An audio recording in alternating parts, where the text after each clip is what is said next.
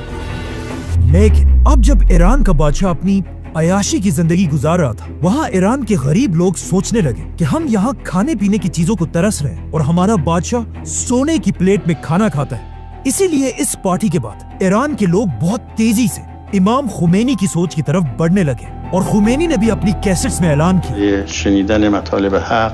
कि ईरान का बादशाह आज के दौर का यजीद है। आहिस्ता आहिस्ता खुमैनी ईरान में इतना ताकतवर हुआ कि ईरान के बादशाह को समझ आ गई कि अब उसे सिर्फ एक ही ताकत खुमैनी से बचा सकती है, सुपर पावर अमेरिका। तो वो बिल्कुल अपने बाप की तरह जाकर सुपर पावर्स के सामने भीख मांगने लगा,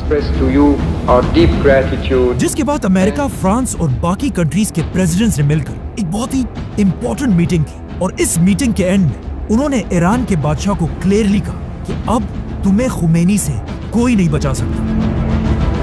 और ये सुनते ही ईरान का बादशाह अपने मुल्क को छोड़कर हमेशा के लिए भाग गया।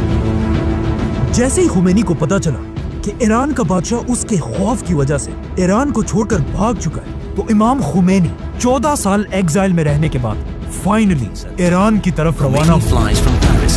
दुनिया की तारीख में अब तक किसी भी लीडर के इतने लोग जमा नहीं हुए थे जितना इमाम खुमैनी को वेलकम करने के लिए जमा हुआ। 70 लाख लोगों ने इमाम खुमैनी को ईरान में वेलकम किया, जो एक वर्ल्ड रिकॉर्ड था। जैसे ही खुमैनी ईरान पहुंचे, ईरान की जमीन से पहली बार डेथ टू अमेरिका और डेथ टू इजराइल के नारे लगने लगे। खुमैनी के फॉलोअर्स अमेरिका की एम्बेसी के सारे लोगों को गिरफ्तार कर लिया और खुमैनी ने अमेरिका के प्रेसिडेंट का नाम लेकर कि मैं इन 50 लोगों को तब तक रिहा नहीं करूंगा जब तक तुम अमेरिका ईरान के बादशाह को हमारे हवाले नहीं करते। और यहाँ से पहली बार अमेरिका और ईरान की दुश्मनी शुरू हुई। लेकिन ईरान का बादशाह कभी भी वापस ईरान नहीं आया और उसके मरने के बाद उसके बेटे ने ईरान का नया शाह होने का ऐलान किया।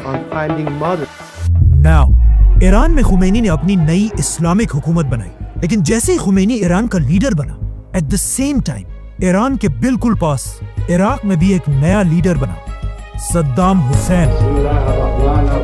लेकिन यहाँ मसला ये था कि दुनिया के बाकी लीडर्स खुमैनी की ताकत से बहुत डरते थे, क्योंकि खुमैनी अपने स्पीचेस में बार बार बाकी मुसलमान दुनिया की आवाम को अपने बादशाहों के खिलाफ बगावत करने पर उभारते थे।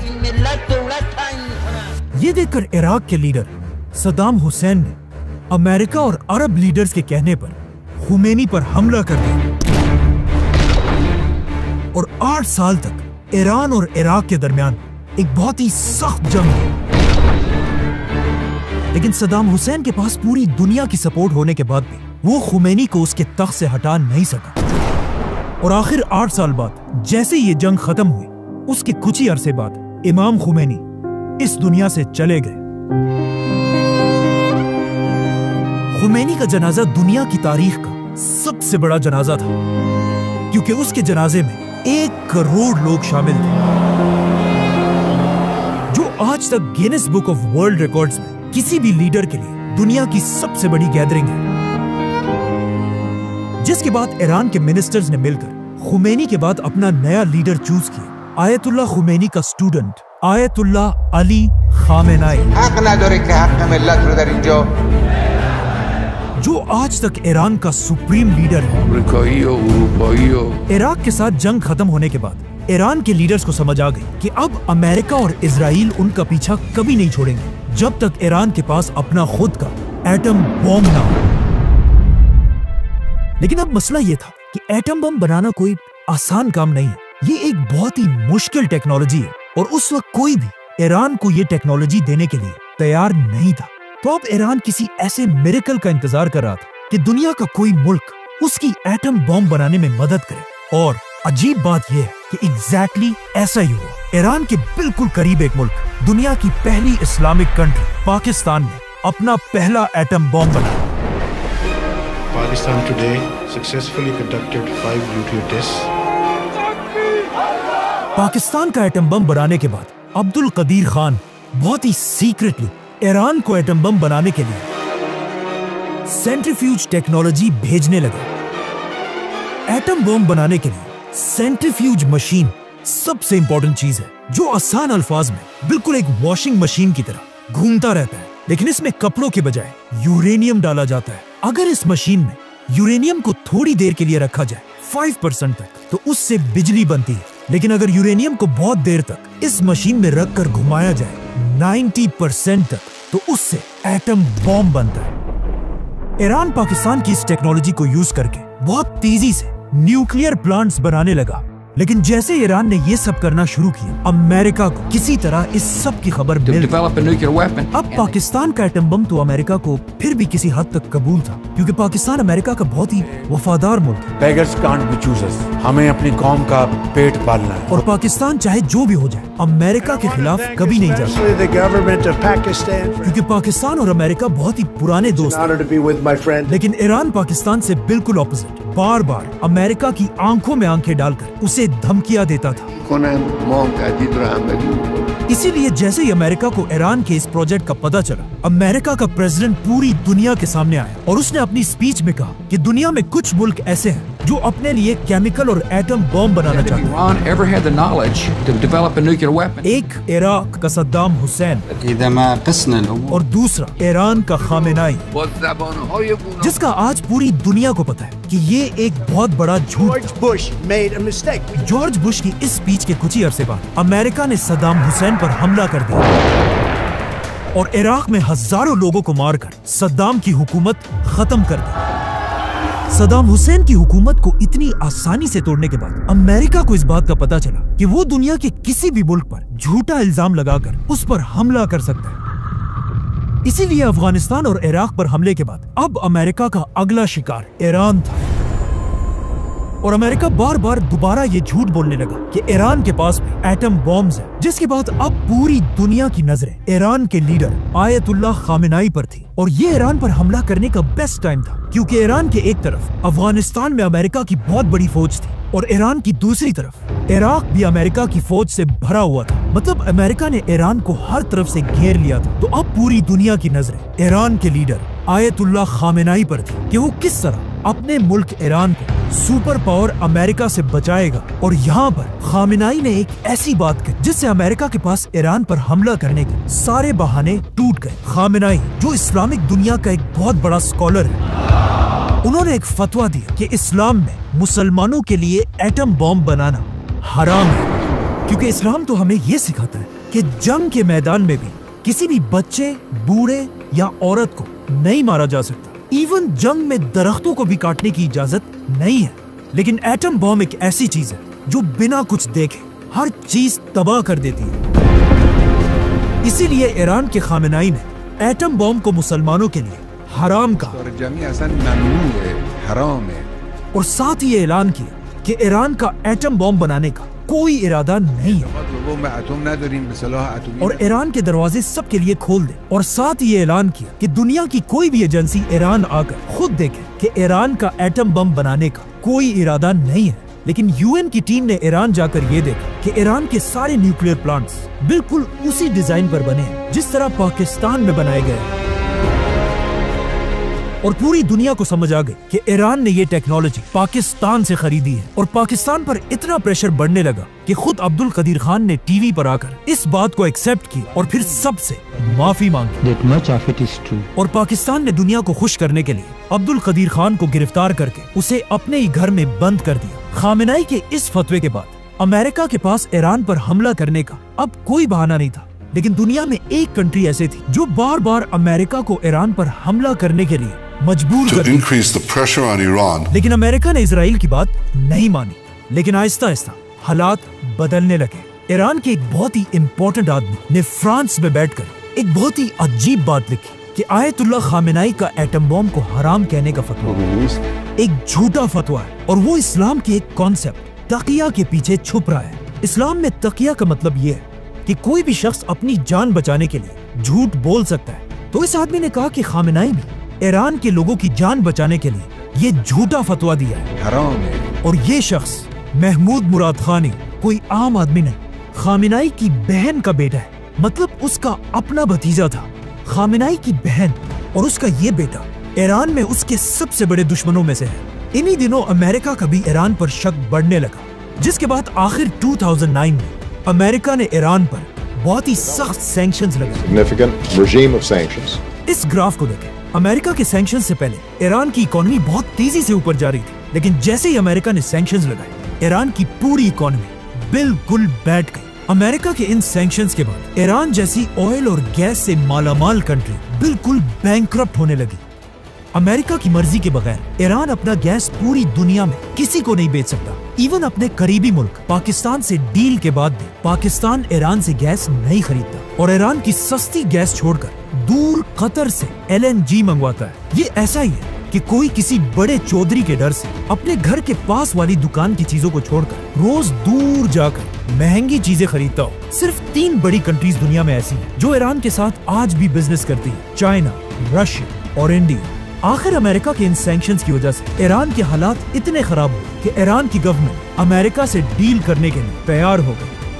और आखिर अमेरिका के प्रेसिडेंट बराक ओबामा के साथ ईरान ने nuclear deal historic understanding with Iran. कि ईरान एटम बम नहीं बनाएगा, जिसके बदले में अमेरिका ईरान से सारे सैंक्शंस हटा देगा Framework would cut off every pathway that और Iran ईरान की इकोनॉमी दोबारा स्ट्रॉन्ग हो जाएगी, जो दोनों मुल्कों के लिए एक बहुत बड़ी कामयाबी थी। लेकिन पहले दिन से अमेरिका में एक शख्स ऐसा था जो इस डील के सख्त खिलाफ था, Donald Trump. I have really nothing better to do. और डोनाल्ड ट्रंप इस डील के इसलिए खिलाफ था क्योंकि अमेरिका में यहूदियों का एक बहुत बड़ा नेटवर्क है जिनके सपोर्ट के बगैर अमेरिका में कोई कुछ भी नहीं कर सकता। इसीलिए अपने पहले इलेक्शंस जीतने के कुछ ही अरसे बाद Constitution of the United States. Donald Trump ने ईरान से की हुई डील खत्म कर United States will withdraw from the Iran nuclear deal. और एक बार फिर ईरान की इकोनॉमी कमजोर करने के लिए ईरान पर सख्त सैंक्शंस लगाए, These are the highest sanctions ever imposed on a country. जिससे ईरान की इकोनॉमी एक बार फिर तेजी से गिरने लगी। लेकिन ऑफ कोर्स ईरान भी ईरान है, वो बाकी मुस्लिम दुनिया की तरह डर कर खामोश रहने वाला नहीं था। जैसे ही ट्रंप ने ईरान पर पाबंदियां लगा, ईरान ने अपना न्यूक्लियर प्रोग्राम दोबारा शुरू किया। लेकिन दूसरी तरफ डोनाल्ड ट्रंप को भी सब जानते कि वो दुनिया में अपने अलावा किसी की भी बदमाशी बर्दाश्त नहीं करता। Bloody rampage is now. जब ईरान ने अमेरिका की आंखों में आंखें डाली, डोनाल्ड ट्रंप ने उन्हें सबक सिखाने के लिए अचानक एक दिन एक मिसाइल हमले से ईरान के आर्मी चीफ कासिम सुलेमानी को उड़ा दिया। Qasem Soleimani has been killed. ये ईरान और उसके अवाम के लिए बहुत ही बेइज्जती की बात थी कि कोई इतनी आसानी से पूरी दुनिया के सामने उनके आर्मी चीफ को मार दे, जिससे आहिस्ता आहिस्ता ईरान में अमेरिका के खिलाफ गुस्सा बढ़ने लगा। और जैसे ही सुलेमानी की मौत के बाद ईरान में नए इलेक्शंस हुए। ईरान के अगले इलेक्शंस में एक नया प्रेसिडेंट आया, इब्राहिम रईसी, जो ईरान का बहुत ही सख्त प्रेसिडेंट था और किसी हाल में भी अमेरिका और इजराइल के सामने झुकने के लिए तैयार नहीं था। इब्राहिम रईसी के प्रेसिडेंट बनते ही ईरान का न्यूक्लियर प्रोग्राम दोबारा बढ़ने लगा और इसके साथ ही सदर बनते ही सबको ये बात क्लियरली समझा दी कि ईरान अब अमेरिका से कोई डील नहीं करेगा। और इसके साथ ही उन्होंने इजराइल के खिलाफ लड़ने वाले सारे ग्रुप्स को फंडिंग और वेपन्स भेजना शुरू किए और उन्हीं के दौर में इजराइल और गजा की वॉर शुरू हुई। लेकिन हम सबको पता है, जब कोई भी लीडर अमेरिका और इजराइल के खिलाफ इतना ओपनली बोलता है तो उसके साथ क्या होता है। President Raisi died when their helicopter crashed on. रईसी के जाने के बाद आज से 1 साल पहले ईरान में दोबारा इलेक्शंस हुए, जिसमें ईरान की अवाम ने इब्राहिम रईसी से बिल्कुल ऑपोजिट लीडर चूज किया, जो एक बहुत ही सॉफ्ट और काम इंसान है,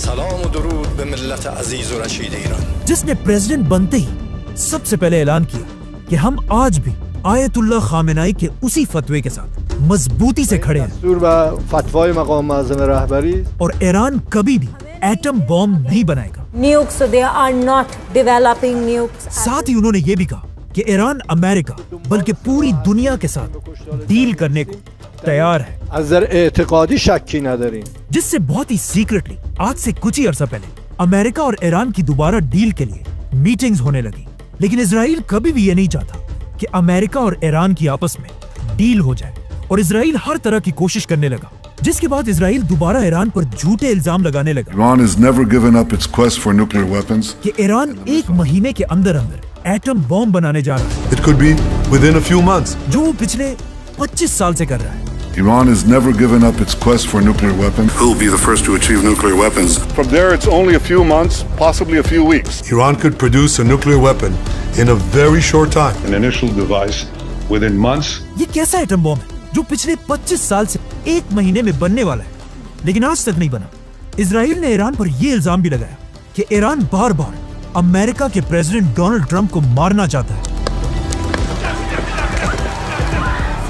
इसीलिए आज इजराइल ईरान पर हमला करके ईरान के हर उस शख्स को चुन चुन कर मार रहा है। Where at least 8 people have been killed. The top advisor to Iran's supreme leader has died after being. जो अमेरिका के साथ डील करना चाहते हैं, और इन हमलों से इजराइल यही कोशिश कर रहा है कि किसी तरह ईरान गुस्से में आकर कोई ऐसा गलत कदम उठाए जिससे सुपर पावर अमेरिका ईरान पर हमला कर दे और आज से बहुत साल पहले बनने वाली आयतुल्लाह खुमैनी की हुकूमत टूट जाए। सब्सक्राइब।